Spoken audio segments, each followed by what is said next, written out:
오늘 해드릴 얘긴 우리 막내 외삼촌 얘기입니다.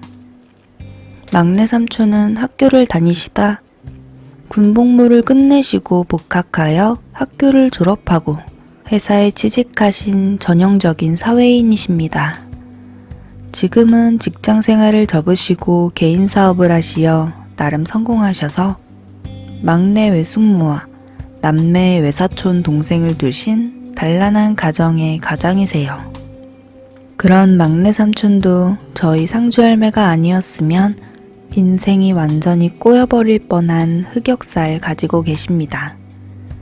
군대에서 귀신 아줌마에게 가위 눌리시던 거와는 비교도 안 될 만큼 완전 인생이 끝장날 뻔한 일이죠. 삼촌이 군대를 제대하시고 복학하셔서 대학 졸업하시자마자 취직을 하셨던 해였습니다. 그 해의 어느 주말 삼촌이 집에 오셨습니다. 그런데 혼자가 아니라 어떤 여자분을 데리고 같이 오셨어요. 우와, 예쁘다. 삼촌과 함께 오신 여자분은 정말 예쁜 얼굴에 시골에선 찾아볼 수 없는 세련된 옷차림의 여자분이셨죠. 할머니, 할아버지도 어머니께서도 저희 집을 찾아오신 전혀 저희 집과는 어울리지 않는 손님을 어색하게 맞이했고 방으로 들어와서 인사를 하시곤 삼촌께서 소개를 해주셨어요. 두 분은 그 시절 교제를 하는 사이셨고 삼촌은 그분과 결혼을 하고 싶다시며 할머니, 할아버지께 소개와 허락을 받으러 오신 겁니다. 전 속으로 좋아 죽겠더군요. 저렇게 예쁜 분이 막내 외숙모가 되다니. 전 앞으로 예쁜 외숙모께 엄청 귀염받을 생각에 마냥 행복했습니다. 그 당시에도 이미 두 분의 외숙모가 계셨고 절 무척 예뻐해 주셨지만 어머니보다도 나이가 한참 많으신 외숙모들은 제겐 마음껏 재롱 피우기엔 어려운 대상이었어요. 그런데 엄마보다도 한참 어리신 어찌 보면 큰 누나 같은 예쁜 외숙모가 생긴다니 안 기쁠 수 없었죠. 전 어른들 얘기하시는데 잠시 앉아있다가 이 빅뉴스를 알려드리려고 옆집으로 쪼르르 달려갔어요. 할매, 방에서 나오시며 미소를 지으시는 할머니께 얘기를 했어요. 할매, 막냉이 아지아가 결혼한다고 외숙모 되실 예쁜 누나 데리고 왔어요. 할머니는 그래? 하시더니 흥미가 생기셨는지 신을 신으시고 저랑 같이 저희 집으로 가셨습니다. 그리고 절 데리고 방으로 들어가셨습니다. 막내 색식감이었다고 하시며 웃으며 들어가시던 할매가 그분을 보시더니 얼굴이 굳으셔선 어색하게 서서 쳐다보시더군요. 삼촌은 할머니께 색식감을 소개하시고 그분께도 할머니를 소개하시곤 자리에 앉으셨습니다. 그분은 시댁 식구들과 친지인 할매에게 잘 보이려고 이쁘게 인사하시고 다소곳이 앉아 계셨지만 할매는 어딘가 불만인 듯 그 여자를 쳐다보시기만 할 뿐 앉으셔서 별 말씀이 없으셨습니다. 막내 삼촌은 할아버지, 할머니께 이 사람과 결혼하고 싶다 하시면서 괜찮으면 그냥 이번 가을에 식을 올리고 싶다 하셨어요. 그때가 가을인데 말이죠. 할아버지, 할머니도 여자가 착하고 얌전해 보이고 아들이 떨어져 혼자 지내던 터이고 집안 얘기도 들어보니 그만하면 됐고 하시어 만족하셨던지 허락을 하시려던 참이었습니다.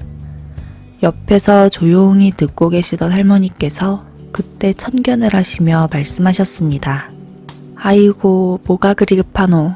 아무리 간단하게 하더라도 평생 한 번 하는 결혼식 준비란 게 있는 건데. 그리고 이번 추수는 끝내야 목돈이라도 좀 만지고 결혼자금 쓸 거 아니가. 니도 이제 취직해가 벌어놓은 것 없을 낀데 집 한 채 전세금이라도 준비해야지.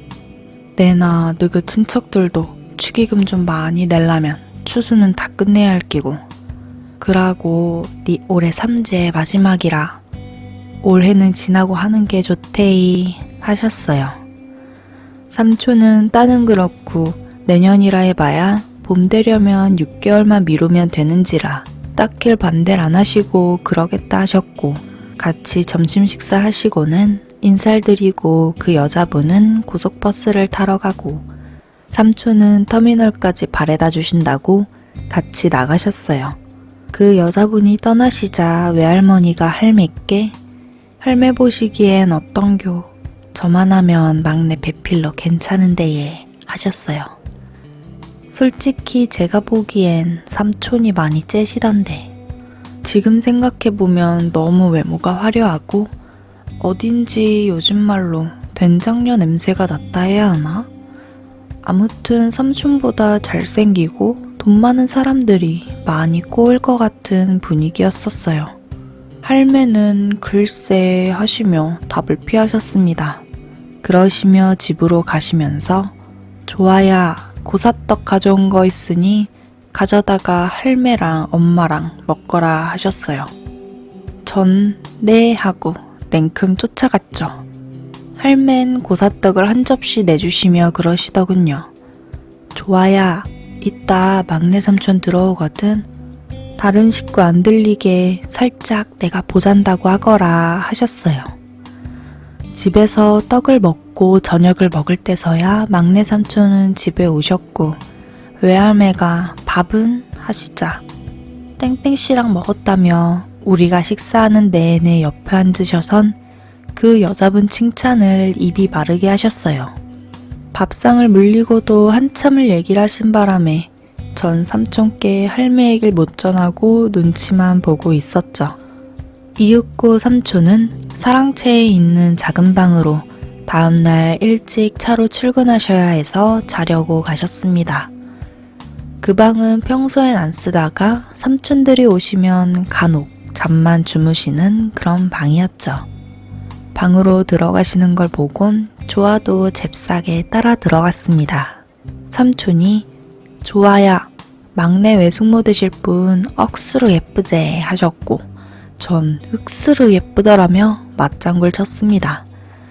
그리곤 삼촌 들어오시면 상주할매가 좀 오라고 카더라 했고 삼촌은 의아해하시며 무슨 일이고 하시며 옆집으로 가셨습니다.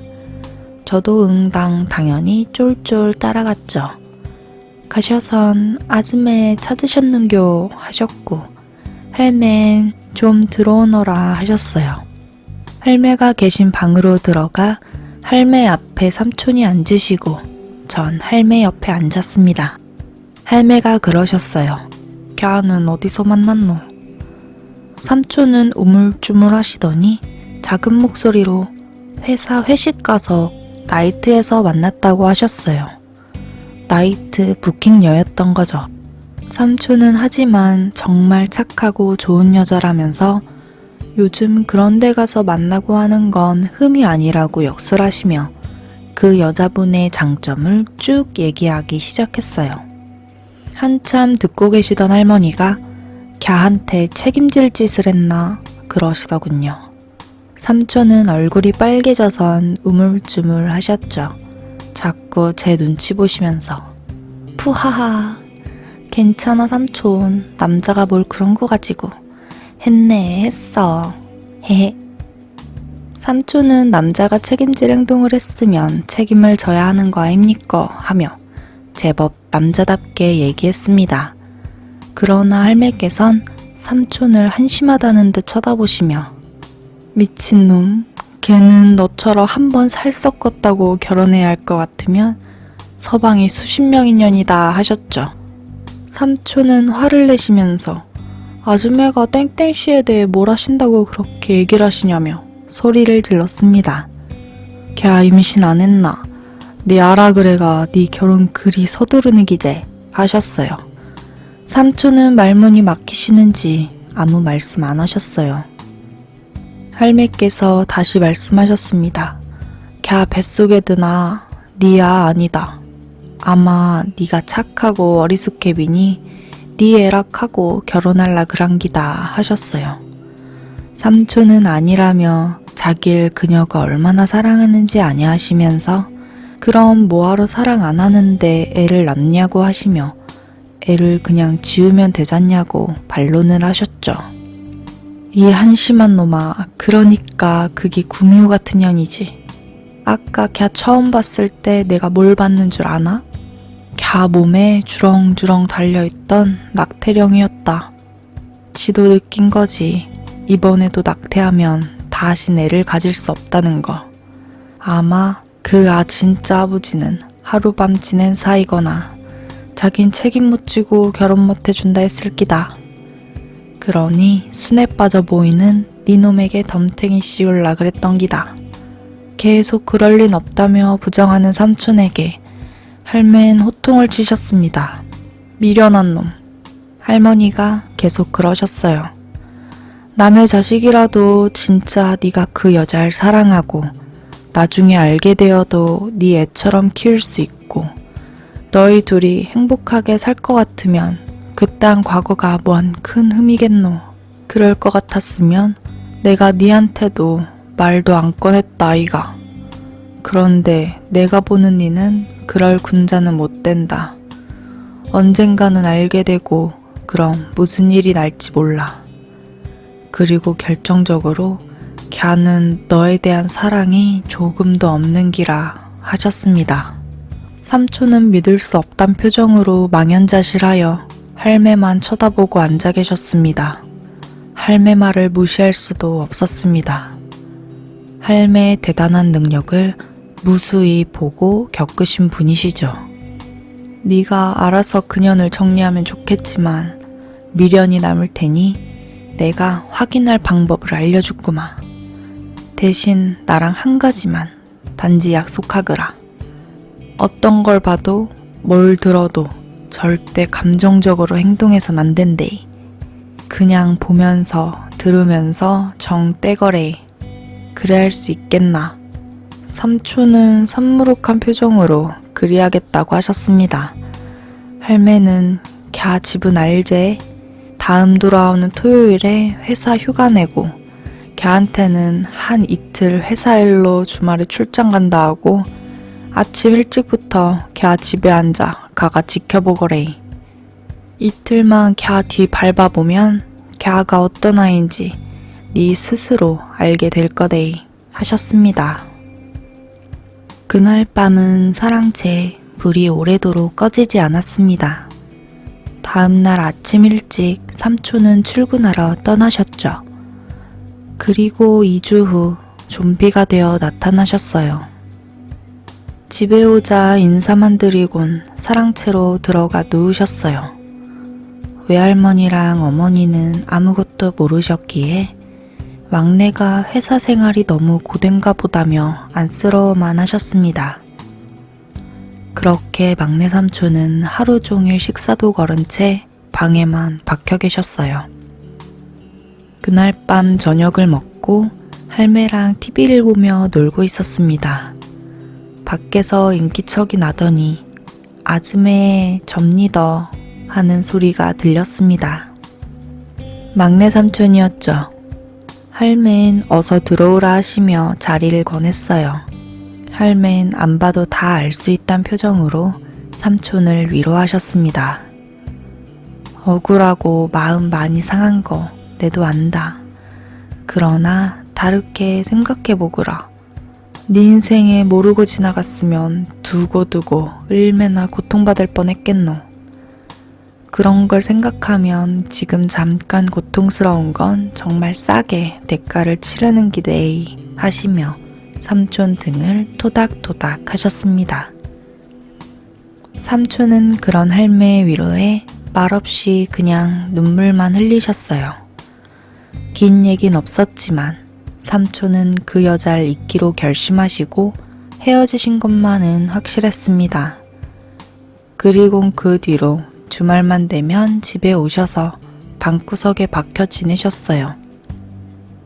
나중에 그 이유를 알았는데 삼촌 혼자 살던 회사 근처의 집에 있게 되면 그 여자를 잊지 못해 또 찾아갈까봐 그러신 거죠.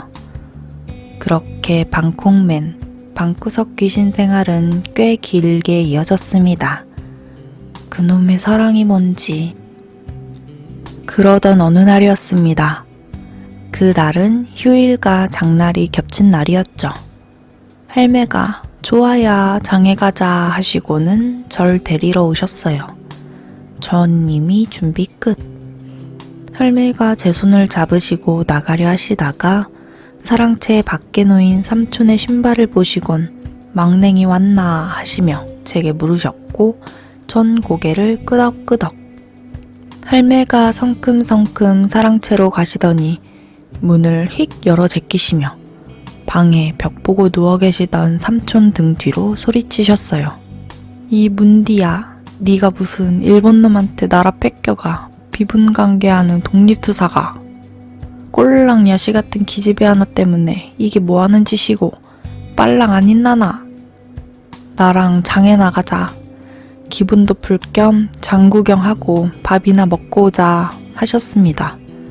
그러시더니 안 나오면 쉬는 채 방으로 뛰어드실 기세였고 삼촌은 마지못해 일어나셨어요. 원래 조화 전에 원조 할매 장친구는 막내 삼촌이셨어요. 외갓집이 그 동네로 이사간 게 엄마 중학교 때라고 말씀드렸잖아요. 그때 외삼촌은 조화만 했었죠. 저야 뭐 아버지 방울에서 생기기도 전이고요. 큰애 삼촌은 외지에서 회사 생활을, 둘째 삼촌도 회사 다니시다 군대 가셨을 때라 거의 상주 할매랑 접촉이 없었고 어머니도 여고 졸업하고 서울로 취직하셨지만 막내 삼촌은 고등학교 졸업할 때까지 할매 옆에 있었으니 할매가 다른 어머니 형제들과는 달리 애정이 많으실 수밖에 없었죠. 가기 싫어하시는 외삼촌을 억지로 잡아 끌고 장에 가셨어요. 장 구경 대충 하시곤 밥을 먹으러 갔습니다. 그날은 평소에 가시던 점집 순례를 안 하셨어요. 막내 외삼촌 때문이셨겠죠. 식당에 가셔선 불고기 3인분을 주문하셨어요. 그 시절엔 불고기 집이 거의 직가구이였죠. 숯불에 구멍이 숭숭 뚫린 배불뚝이 불고기판을 얹어 고기를 굽고 옆으론 국물이 있어 떠먹는. 밥을 먹는 와중 삼촌이 깨작깨작 밥알을 세자 할머니는 임마야 푹푹 좀 물어. 네 거울 한번 보래. 그게 5대 장정의 몰골이가. 내일 모레 저승갈날 받아놓은 할배들 꼬라지지 하시며 억지로 권하셨어요. 원래가 할매는 육식을 그닥 안 좋아하시는지라 결국 불고기 3인분 대부분이 제 뱃속으로 들어갔습니다. 음식을 남기면 아까워 그런 거지 딱히 고기를 탐한 건 아니었습니다. 밥을 먹고 나와 걷고 있었습니다. 삼촌은 그냥 땅에 고개 박으시고 할매를 따르시고 그렇게 가다가 갑자기 할매가 딱 멈추시더니 한 팔을 들어 삼촌의 앞을 막으셨죠. 갑자기 그런 할매의 행동에 삼촌은 의아하게 할매를 쳐다봤고 저도 왜 그러시나 쳐다봤습니다. 그리곤 동시에 할매가 뚫어지게 쳐다보고 계신 것을 봤어요.